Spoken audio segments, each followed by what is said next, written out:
আসসালামু আলাইকুম। আশা করি সবাই ভালো আছেন। আপনাদের দোয়ায় আমিও ভালো আছি। আপনাদের দেখাবো এখন সেজনারি পেয়ারা।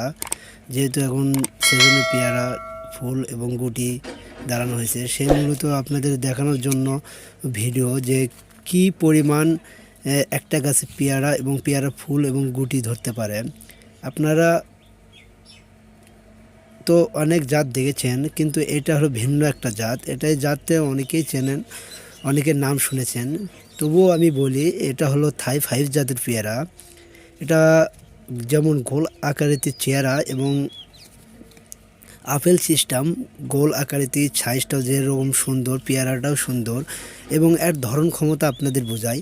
এর একটা বোটাই তিনটা করে পেয়ারা আসে, মানে তিনটা করে গুটি দাঁড়ায়।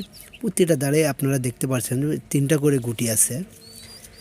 তো এই পেয়ারা যে এত ধরে, এই পরিমাণ ধরার কারণে ডাল ভেঙে যেতে পারে, তাই কিছু কেটে কমে দেওয়া হয়েছে।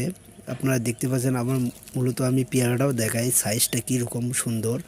এটা গোল আকৃতি হয় এবং খেতে যে এরকম সুন্দর, মিষ্টি এবং দেখতেও সুন্দর।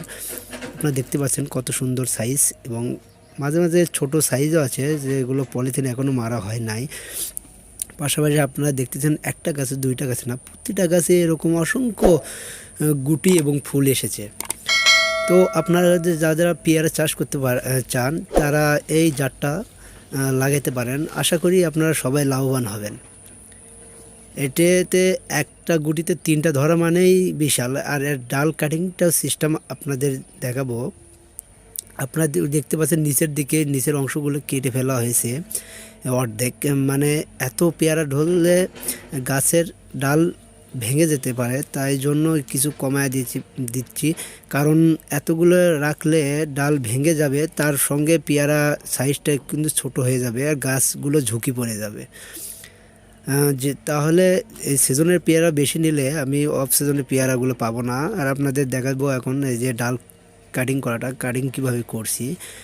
অর্ধেক পরিমাণ পেয়ারার যে গুটি ফুল আসে, তার অর্ধেক পরিমাণ আমি কেটে ফেলে দিয়েছি। তাও যে পরিমাণ আসে গাছে, এটা আমি রাখবো না, আরও কমায় দেব।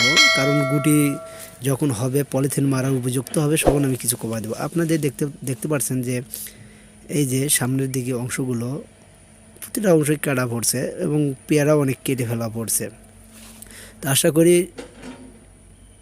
বুঝতে পারছেন অনেকেই যে আপনারা এই জাতটা চাষ করলে আপনারাও লাভবান হবেন।